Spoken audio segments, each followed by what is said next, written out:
much money and chasing your dreams. DJ B turn to place everything. Marriage and relationships are not about rings. Trying to raise a family is so insane. He tries to keep politics off the brain,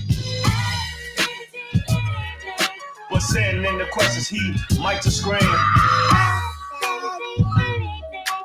Business and entrepreneurship is his thing. There is society, then there is reality. That's my dad. That's my dad. Welcome. I am your boy, BBT, and you can ask me anything. How y'all doing today? I'm so up close. This mic, this camera. Let's see. All right. I think that's better. Yeah, I'm going to sit back and kind of relax today. How y'all doing? Me? I'm doing pretty good. It's Tuesday. It's team meeting. I got in about an hour, so I figured I'm going to jump on here and talk for a little bit before I jump into my day. How y'all doing today? Did you have a good night's sleep? Me, I did yoga on yesterday. Then I worked out after, so I'm a little sore. I was using my massage gun. I wanted to show y'all my massage gun, but I'll do it on the next show. Definitely, if you don't have one of those, get you one. To help me significantly hitting those knots in my shoulder. I have a really bad rotator cuff, hamstrings, hips. Whew, all them areas that hold in stress, boy. You gotta let it loose, gotta let it go, you gotta release. Anyway, I'm gonna jump into it. I have a lot to go over this morning, but I hope that you're having a great start of your day. Today is election day. Whatever that means to you. Happy election day. My kids out of school, so I gotta deal with that. But anyway, let's jump into the tweets of the day. First tweet. Judge Joe Brown said black men have been vilified by the Democratic Party. Someone seems to have realized that it's black people the party depended on, not just black women. We black men ought to receive an apology for the grievous insults, but we don't need such emotional trifles, and we still love our women. Yeah, that's Judge Joe, and I'm going to talk about Judge Joe in a little bit. Let's go to the next tweet. Clutch Sports says, I'm expecting the MBPA to appeal the suspension from Brooklyn, the terms, etc., that went into his return. The terms for his return, they seemed like a lot, and a lot of the players expressed discomfort with the terms. MBPA VP Jaylen Brown on Kyrie Irving. Jaylen Brown better be careful. It seems like he's speaking out a little bit in terms of what's going on. But yeah, it looks like those terms that they laid out, it's like, we're going to embarrass you, son. I swear. That's what it looked like to me. Anyway, next tweet. So this is just me. I was at a bar the other day out. I ain't going to say where it's at. I was at a bar, and I didn't realize that shots cost this much. So a Macallan 25 is $700 a shot. I was like, damn, the bartender showed me that. I was like, wow. Yeah, I didn't buy this. I'm no idiot. There's no way I'm paying $700 a shot.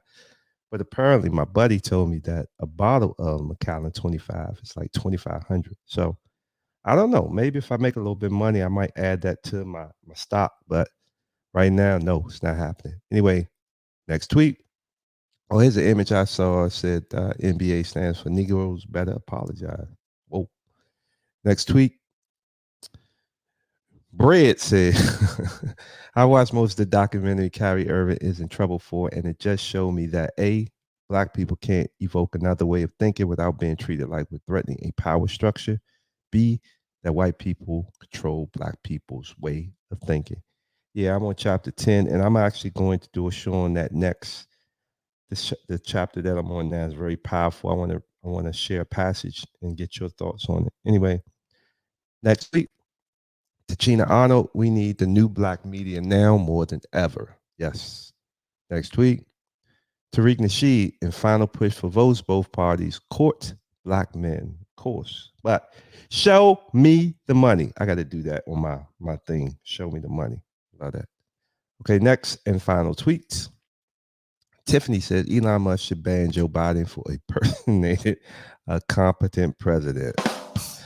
Yeah. Elon is on fire. And yes, I'm enjoying every moment of it. So there go your tweets of the day. Tweet.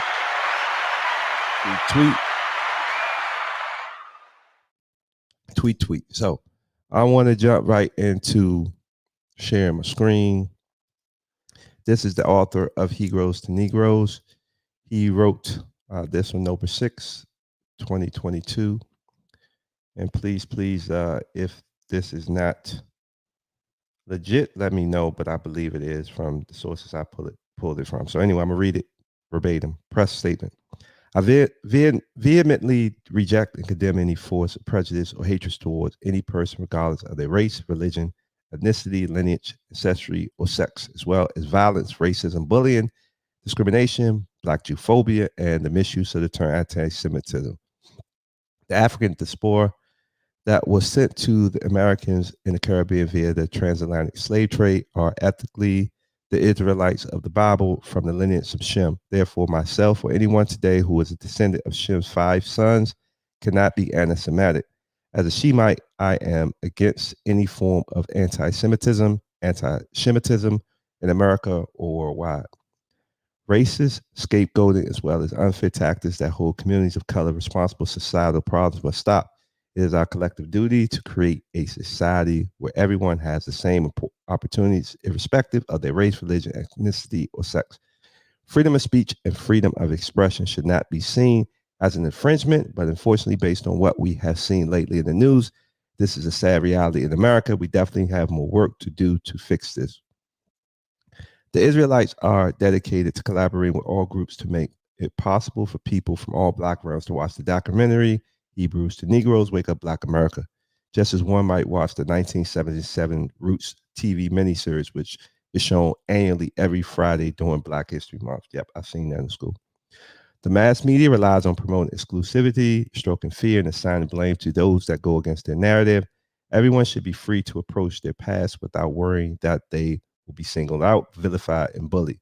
I employ everyone to take the time to read my books, watch my movie documentaries, then fact check everything so that we all can have a full understanding of the true history of Black people in the sport, in the diaspora. I think I said that right, which is now being told from a different perspective.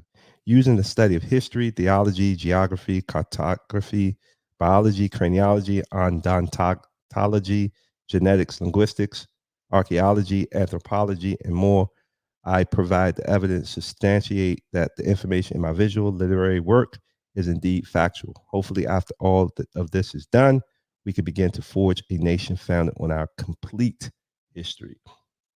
I pray that we are able to continue to bring people together of all backgrounds to embrace historical events and facts that are detrimental to the progression of our society as a whole. Signed, Ronald Dalton Jr. And you tell me, does that sound like a hate monger? That sounds like an educated brother trying to wake his people up. I'm with you, brother. I'm with you. So let's go. I wanted to do a little bit. No, I guess before I jump into this Judge Joe and Michael Eric Dyson debate, that man is well researched. Once again, I'm on chapter 10, and he's opening my eyes to a lot. It's things that I already kind of knew or thought I knew. I just couldn't articulate or had the history or the research capabilities to explain it. But it's been things that I've always questioned, and he's helping me bring to light a lot of those things. So definitely, I appreciate him speaking out, especially with everything that's going on. Yeah, I think it's time to wake up, know our history. Let's keep it moving. So, where I'm at. All right, I'm still on good time. So let me jump into this really quick. All right, so let me play this. I'm not gonna play all of this because I love Judge Joe and Michael Larry Dyson's cool. Both of them are long winded, so I'm gonna play bits and pieces of this to be honest with y'all. But the whole goal and objective of the debate is to obviously answer key questions to help the Black community. Now, you be the judge of what you hear. From my perspective, I hear one actually trying to address issues and bring them to light. and I have one that seems to be being political. So I know it's election time, but anyway, let's jump right into it. Gentlemen. So this is part of our Chopping It Up series. And these were questions that came from the greater Wilmington area about how do we fix issues in the Black community. All we ask is that you are honest. Once again, the purpose of the debate, how do we fix issues in the Black community? So remember that. How do we fix issues in the Black community? Let's go. Straight to the point and keep it real. All right. First question. You know, it's unfortunate and if you've heard, we've lost one of the Negroes characters, Takeoff, due to gun violence. My first question will go with you, Dr. Dyson. What is the biggest issue impacting Black males today? Well, first of all, it's great to be here with Judge Joe Brown, a legendary and iconic figure in our community and in the nation. So it's an honor to have this little tete-a-tete and conversation with such a distinguished figure. Obviously, what's confronting young Black men, lack of resources, lack of employment, lack of education, the flooding of our communities, and indeed this nation with guns. Back in Judge Joe Brown's day, back in my day, there was a resolution of disagreement with fisticuffs. Sometimes in a dice game, you might get cut. But the rapid proliferation of access to guns has led to a devastating consequence for so many of our communities. So we can talk about the ethical and moral outlook that we should encourage, that most Black communities encourage upon our young people, take care of themselves, get educated to do as best they can in the culture. We go to church, we go to temple, we go to synagogue, we hear the moral lessons being encouraged upon us. But when I look at the devastating consequences of the hatred of the other, what used to be called Black on Black crime, people killed where they live. 93% of Black people who are murdered by Black people, 83% of white people who are murdered by white people. If you want integrated killing, have integrated communities. The truth is that there is lateral violence, and the violence expressed of one Black person to another in intimate spaces where people are killing folk that they know or are familiar with. Because if you're at a game, you at least got to be introduced to somebody. And even if he's a victim of either friendly fire or incidental violence, the tragedy is that our communities are gutted because of the devastation of the downward turn of the economy, the lack of access to resources, the failure to understand the necessity of a certain kind of preparation that we take upon ourselves, and as well, the ways in which we have been discouraged from believing that our lives are worth something. It doesn't come out of the thin air. That doesn't absolve people of personal responsibility to address the situations in which they can discover themselves, but it's also a collective and institutional enterprise as well. So is it just me? Michael Eric Dyson. So I actually heard him speak when I was a lot younger, and I was fascinated. I was like, man, this man knows so many big words, and then he knows how to move a crowd. But what I just heard, I'm older now, so that stuff doesn't really impress me anymore. And what I just heard, he said a lot of different things, but I didn't hear an answer to the question. So anyway, that's just my perspective. Let it keep going now. I think it's Judge Joe's turn. You, Judge Joe Brown, what's the biggest issue impacting Black males today? All right. Let me start off with an example to explain it. Anybody afraid of me? No, you like me. But I've taken martial arts for 55 years. There are not many adult humans I can't kill without a weapon very quickly. But you're not worried about me because I have character. I'm here to protect you, not to hurt you. We're seeing a lack of character in our community and across the United States because we are out of balance. We need women and we need men. But we have attempted to emasculate our communities, and we have no fathers in the home. We have no fathers in the hood. We have no culture that is putting fatherhood out there so that the boys understand that they are to grow up and be men. And being a man, your job is to make where you live a better, safer, more secure place filled with economic prosperity, sense of purpose, morality, and ethics. You are men of public peace, dignity, and order who can be brave and courageous when necessary. And if we do not teach these young boys that, they grow up to be monstrous because they're out of control. Now, it's a pragmatic matter. I got elected to 2 8-year terms as a criminal court judge in Tennessee. And over that time period I was in, statewide recidivism rate for felons was 80%. In my courtroom, I dropped it down to 18%. Anybody that I put on bond, anybody that I put on probation, we had to deal with Judge Joe's counseling sessions. And I put manhood in their heads, so when they looked in the mirror in the morning, they had a guiding factor. So whether it was shame, whether it was guilt, they would look at themselves in the mirror and say, did you do what you were supposed to do as a man yesterday? Are you going to do it today? Or are you going to prepare to do it tomorrow? And they come up to me now, 30 years later, and they say, Judge, you remember me? No, sir. But you gave me some time. Yeah. Did I give you enough? Well, you know, it was that thing about manhood, and now I've got 4 children and 6 grandchildren, and I teach them what you taught me. And I've got 15 young men in the neighborhood that I'm trying to counsel so they become positive factors. So when I do that, I don't think it's all worthless and there's no purpose. There is a reason. And even if I'm not here tomorrow, I did something to help the other people see the daylight at the end of the tunnel and I become a hero. That is what I'm trying to do. We have to put character back in the hood. So yeah, I like that. We got to put character back in the hood. I think that Joe's response is more about infrastructure, right?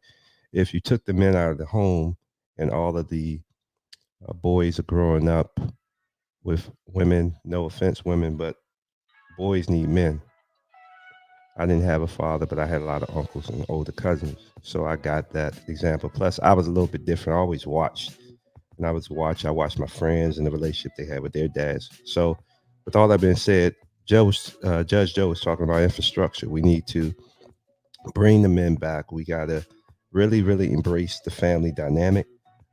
And once again, bring character back into the community. I think that's about infrastructure. That's how you fix it. It's not a political thing from the perspective of vote for this person, vote for that person.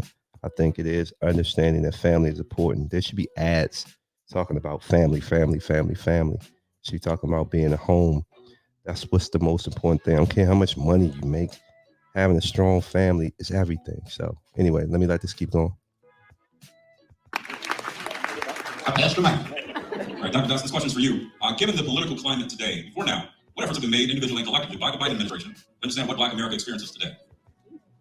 Well, obviously, the Biden administration has made certain strategic moves, certain substantive moves, certain political moves, and certain legislative moves, right? So when you think about the fact that Biden committed to run with a Black woman, right, the first in history, and then put a Black woman on the Supreme Court who's already earning her keep by asking penetrating questions, by being far more vocal than the Black man who occupies that space. When Judge Joe Brown talks about character, it ain't just in the hood, it's those who wear hoods, right?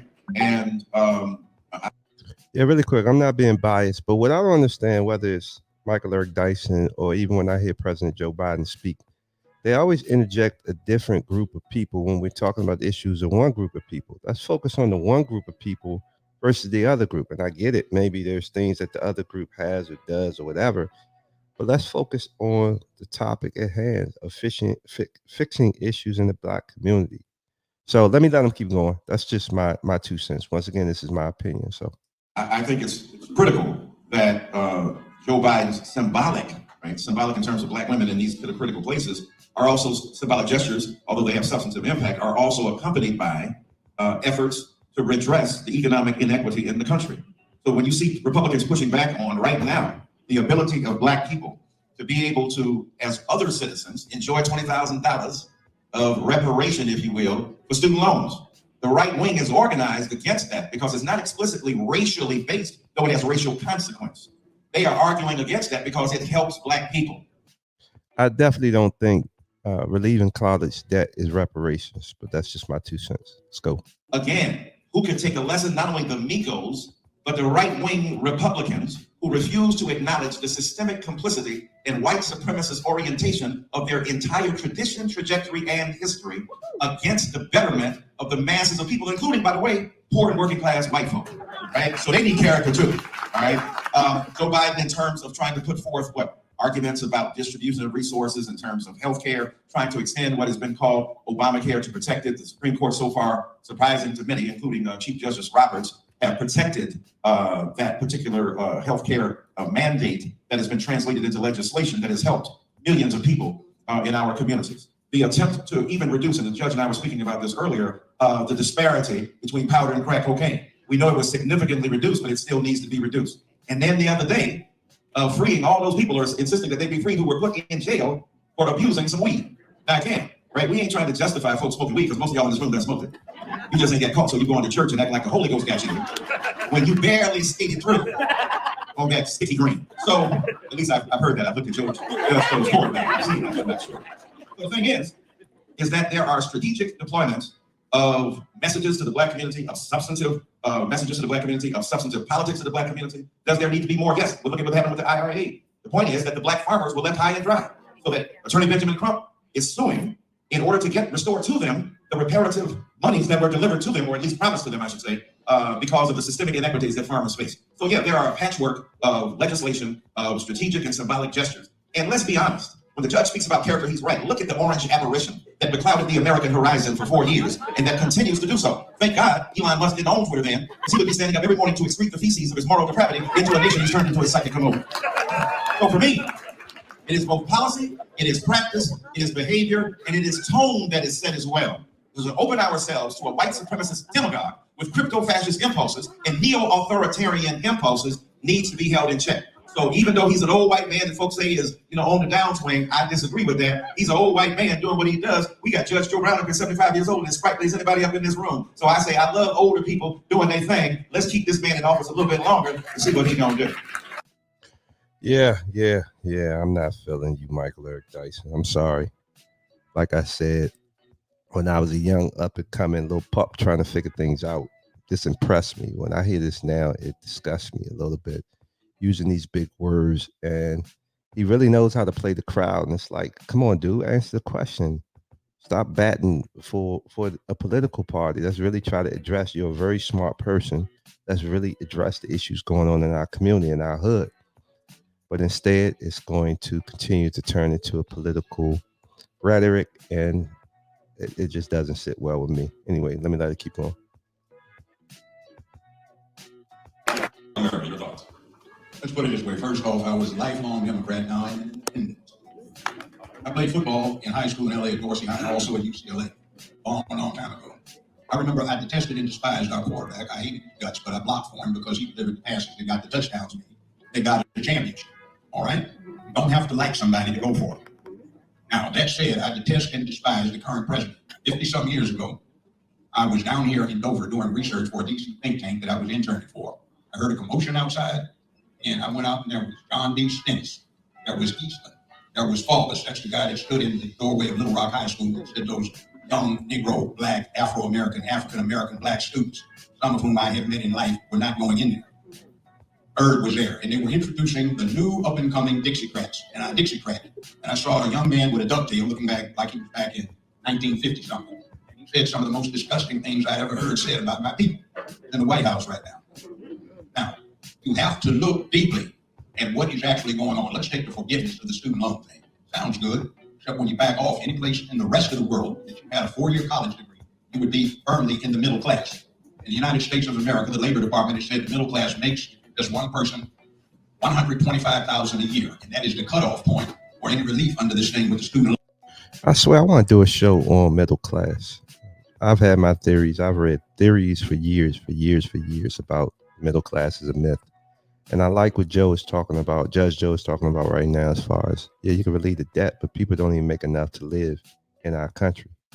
So yeah, it's not reparations, Dr. Michael Eric Dyson. But let me let Judge Joe keep going. Sorry, not disrespecting my elders. I apologize. Loans. So when they're giving you relief, that is a testimony that something is wrong here because you're not making what you ought to make with your education. Meanwhile, let's back off. Was it wholeheartedly done, or is there another purpose involved? Well, if you are a bank or a financial institution, you no longer have to wait for these loans to be paid off in installments. You get all of your interest and a complete repayment on the obligation all at one time. You can discharge people in your loan collection departments. You don't have court costs and attorney fees to take people to court. You make a ball. Meanwhile, some people are happy, but their financial circumstances still haven't changed, and they're not in the middle class, even though they've got a 4-year degree. Why is that? Because the country is not dealing with what it ought to deal with, because computerization and industrial technology have made most working class people obsolete. So there are not enough jobs going around to enough people. So what we do is the same thing when we have a surplus in any kind of commodity, whether it is wheat, corn, cotton, or people. We do 3 things. We store the surplus. That's the jail cell instead of the grain silo. You have a subsidy of the would-be producer. That's the government check that people become too dependent upon. You pay the farmer ordinarily, say not to grow soy, and you cut back production. Well, the farmer doesn't grow soy, but in our case, with all the negatives on social media, entertainments, the kids bang out, drug out, crop out, get pregnant too early, too often, don't develop any vocational skills, any academic excellence. They have wrong ideation. They turn where they live into chaos-filled areas. They just are unemployable, and when they get that first felony, then you don't have to worry about them. Why is that important? Because there's some guys, one of whom is named Timothy McVeigh, get real worked up and they go down and buy $250 worth of ammonium nitrate fertilizer, and they go blow up the courthouse in Oklahoma City and kill 240-some people. Well, they don't want that, so they come up with a safety valve. You have schoolhouse and jailhouse pipelines, and you put people who are in a position where there's surplus to labor requirements in there, and everybody gets to talk about free to righteous brothers in the penitentiary, which has some traction. But I know from 50 years in criminal law, you have 97+% who plead guilty. They can get out guilty. About 84 to 87% they confess. Some people are not guilty. They're not guilty people. I got the youngest person in the world off death row. He was 15 years and 2 months when I got a stay of execution, 23 minutes before they were going to execute him in Arkansas. Now, yeah, there are things that happen, but we have to develop this character thing so you don't get people put in or robbing their neighbors, raping their neighbors, gangstering their neighbors, killing their neighbors, and trying to deal with a new thing, which is suicide by a neighbor rather than suicide by a cop, and get themselves in a mess where we have to worry about where we go at night, when we go there at night, and now in the daytime. There are some things that be done, so don't worry about whether you like somebody. Just think of it as you're on a team, and even if you don't like your quarterback personally, you want to throw that touchdown pass, and you block for him. Now, Speaking of education, I agree with that. I think we've become a society and a community, especially our community, that we get behind the people that we like, and we don't even factor in what's really going on, what's happening. Is it really helping us? Liking someone and actually benefiting from the person in the position are two totally separate things. I think we need to understand that. So let this keep going. I want to ask both of you this question. This came from the audience. What are your thoughts? I'll start with you, Dr. Dyson. What are your thoughts on critical race theory? Some say it's telling the truth of American history. Others say it's anti-American rhetoric. Your thoughts? Okay, I'm going to go past this critical race theory part. I don't want to hear it. Hold on, Discomfort is the basis of costumes on. But one book about opinion, context, back in what's going on. Very detailed plan to do something about it. and the power and the beauty, the elegance of the country in which we live, and some of the historical factors of the brutality and ugliness that we did at the same time. You can't love some history. Either you love history altogether or you don't love history at all. They reenact these Civil War battles. They dress up. They put all the costumes on. But one book about black slavery, oh my God, no. One book that talks about 1619, oh no. The point is, either you are deeply imbued with a historical consciousness and an appreciation for history, or you ain't. Gore Vidal had it right. We live in the United States of amnesia. And many of these folk believe that Barbara Streisand supplies the theme song. What's too painful to remember, we simply choose to forget. And if you don't like Barbara Streisand, Gladys Knight did a hell of a remix of that song. All right. I want to segue the conversation. It was mentioned, Blue Lives Matter was mentioned, Judge Brown. I want to ask you, do you believe in the concept of defunding the police? How should policing be reformed today? Well, since I'm running for mayor of Memphis, I have an extensive and very detailed plan to do something about it. No, the police do not need to be defunded because crime is rampant everywhere, including in the black community. What we do need is a total revision of the structure of the typical U.S. police department. Police department needs to be restructured like the U.S. Pentagon in the Department of Defense. You have a civilian commander-in-chief, that's the president, a civilian secretary of defense, one over the Army, one over the Navy, et cetera, sub-secretaries who are civilians. We need the same thing. We don't need civil service chiefs of police. We need civilian directors.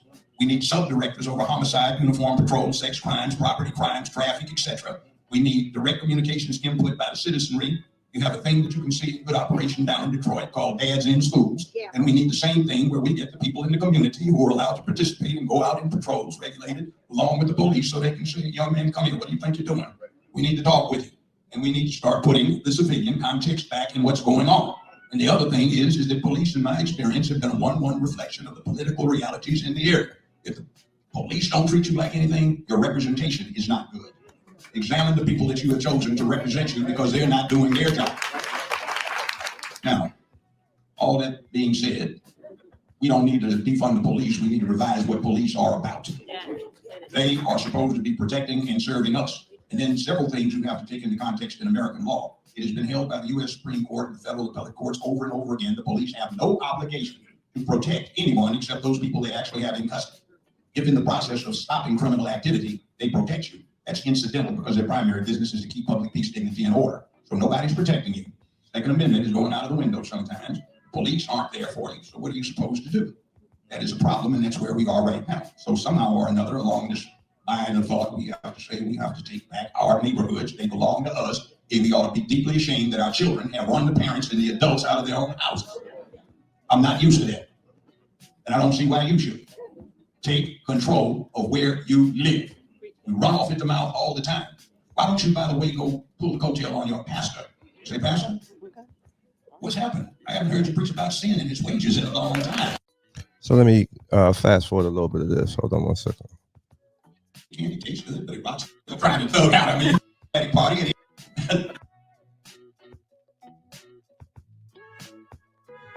Judge can go. So I just, no offense, but let me fast forward to this. He's going into the church. Dr. Dyson, again, voter suppression, should people be required to have We're talking about voter suppression Well, look, right now. first of all, I want to say what the judge said about police. So refreshing to hear. Because even if you disagree about, those who say defund the police, they got in mind what the judge is talking about. So at some level, it's terminological and it's about nomenclature, not about the substance of philosophy. Figure out ways to take money from over here and put it over there. When they talk about defund, they're saying, look, Danny, they're going to probably defund the darn education system. They defunded that all the darn time, right? So what is it about the police? Only in a militaristic society where the law and order enforcement becomes primary in its need, you live in the fastest authoritarian country. Oh, really quick, I wanted to say about the defunding the police part. What I like about what Judge Joe said, it sounds like there's actually a plan to not necessarily defund the police, but to restructure, reorganize how things are done.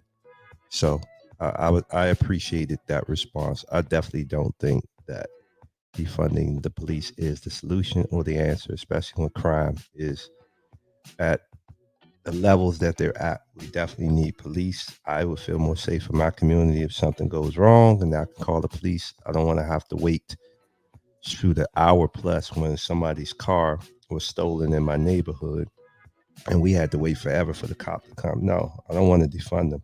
If something goes down, we need them. So I do think they need to be reorganized. So let me let Dr. Eric Dyson go. But what's interesting about it, though, I love what he said about the civilian presence on these, review boards and taking people to account, and the brilliant way in which he deconstructed that is so valuable because it used to be that community policing, like the judge said, you in the neighborhood, come here, Johnny, stop doing that. Come here, Shanique, stop doing that. When we had intimate relations where you lived, where you police. But the right wing especially don't believe you should live where you police. So the police that killed Freddie Gray came in from Delaware, went over to Baltimore because it's not they cousin, they mama. When they're mistreating us, they don't see themselves in us, right? So we don't smell like them, talk like them, think like them, process like them, even though we just like you as human beings. So we see white people with machetes in their hand trying to kill police and they refuse to shoot. You saw the video of a white cop running from a white boy. The white boy took his car and the white man with the gun was running up the hill. I got to give Dr. Dyson his props. He knows how to appeal to the emotions, and that's a political tactic that works. And I'm agreeing with what he's saying in terms of, yes, definitely they've defunded other things, but I think that we need to get to the root of what the issues are and obviously put a plan together to fix it. He's doing a lot of talking, but I'm not hearing answers on, remember what the theme was, to address and solve problems in the Black community. So you're going to hear in a second, he's going to start to make this political, and this is my problem with it. But let him keep going. We get some of that, right? That's what we're talking about at the end of the day. Character of these characters needs to be reformed in a fundamental way. Now, to answer your question about voter suppression, I think what the judge said is right. There is overwhelming evidence that there's voter suppression.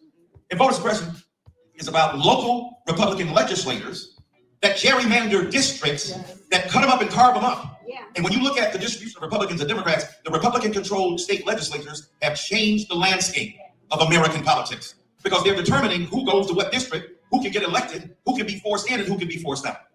Voter suppression is real. Study after study has suggested that it's real. And I hear the judge is funny about that's a funny story about the thugs having ID. Some of them, they done made it up, but that's all right. They got the ID, right? It's counterfeit, but they got the ID. Now, what's interesting is you can have a gun ID and register to vote, but a college ID, you're disqualified.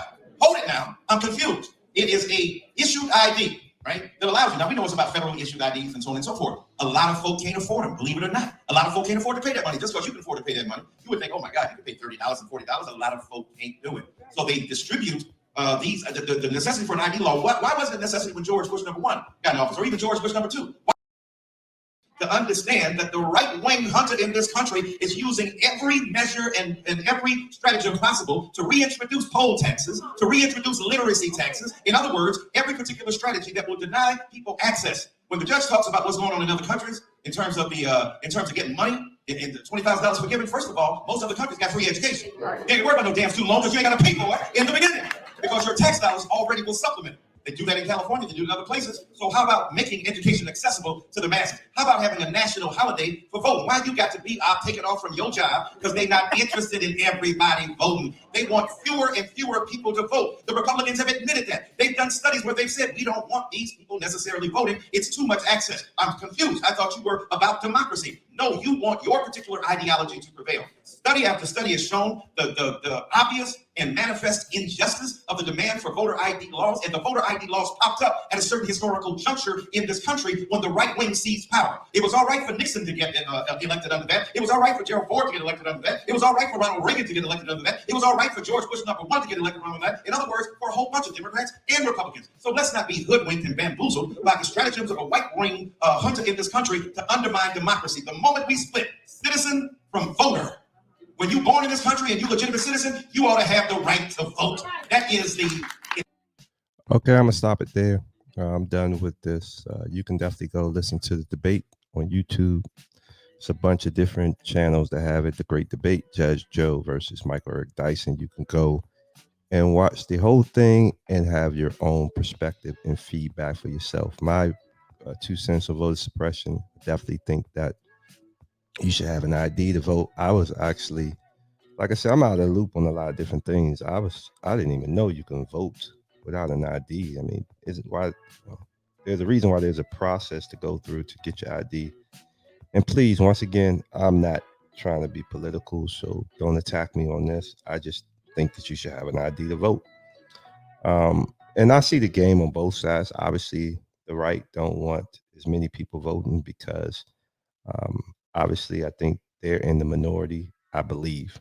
And then the left wants everyone to vote. And then what they're going to do, they're going to try to just get you to vote based on your emotions.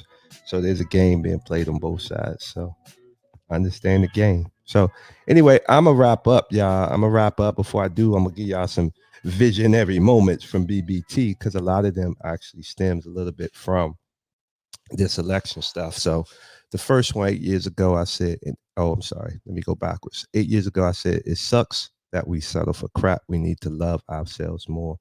I'm definitely a big fan of self-love, taking care of yourself. Yeah. Definitely do it. Go to yoga, work out, make it a habit, do it daily. Get a massage once a week, twice a week. Get a good one.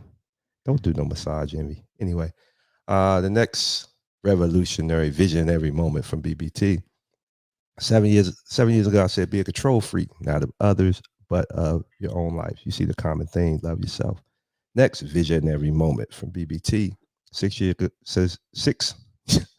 ago, I said, someone asked me recently who I'm voting for. I said, I'm voting for the blue party. Avatar, body blue. Yeah. We're one race. We think for ourselves, like it don't matter which party it is.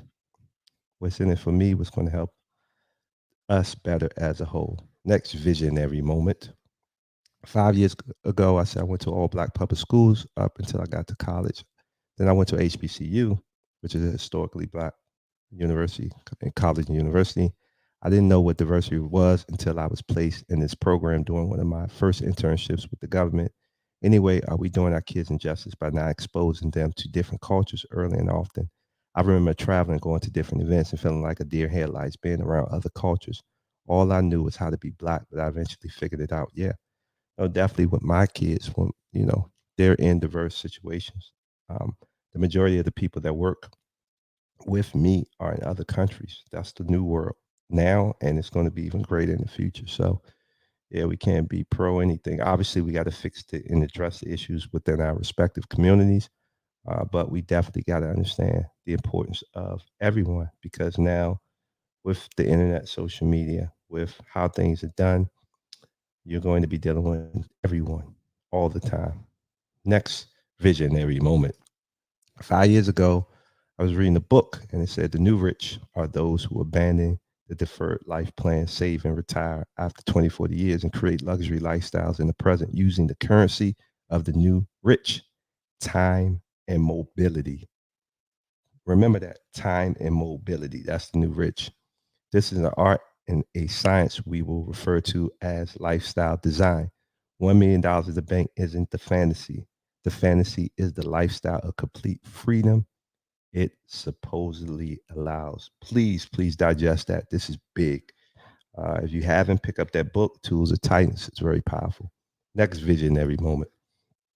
Oh, here we go. This is the political one I was talking about. We're so easily excited, yet no guarantees have been made. I hope now that Trump is out, which had to happen, and I have my theories on that. The people, well, I thought, but anyway, that people really evaluate what it means. I didn't understand the media as much as I do now. But anyway, so at that time I said, which had to happen, that really people really evaluate what it means to be a Democrat and what it means to be a Republican. And hopefully a new party is created that is taken seriously. Yeah, that's never gonna happen. Nah, let me stop being negative. It could. Trump exposed a lot of wrongs in politics, and hopefully people take this opportunity to move and act with eyes wide open. And make no mistake about it, this is an anti-Trump win. Not sure how strong the Democratic Party will be moving forward. The truth is out, and it is up to us to think differently and keep being fooled. As a black man, I hope the Biden-Harris will review the CWBA because they have made a lot of guarantees to everyone but us. Congrats to the new president-elect, and you have my support to try to fix this issue. Apologize for being a part of the crime bill. Now right your wrongs. Yeah, I said that 2 years ago, and I said what I said about Biden. I definitely think he might go down as the worst president of all time. So that tells you how I think he's doing. Anyway, and Miss Harris, I don't know where you are, but next visionary moment. An idiot may be defined as anyone that falls in love with either side. Free-thinking individual is a person who forms opinions on the basis of reason, independent of authority or tradition. Time to totally disconnect and fall back in love with vices that get us closer to the truth. So there you have it. Those are your visionary moments from BBT. I'm getting up out of here. I went a little bit longer than I expected. Sorry for that glitch in the video. But yeah, things happen. Anyway, what do you think about the Judge Joe, Michael Eric Dyson debate?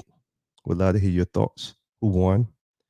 I mean, I don't care who won. I mean, did they reach the goal that they were trying to reach? I don't know if it was for entertainment or they were really trying to address issues. After a while, after listening to it, I almost think it was just for entertainment. So hope you were entertained. Anyway, I'm out of here. Yeah, I think I'm out of here. Enjoy your day. And yeah, enjoy your day. Peace.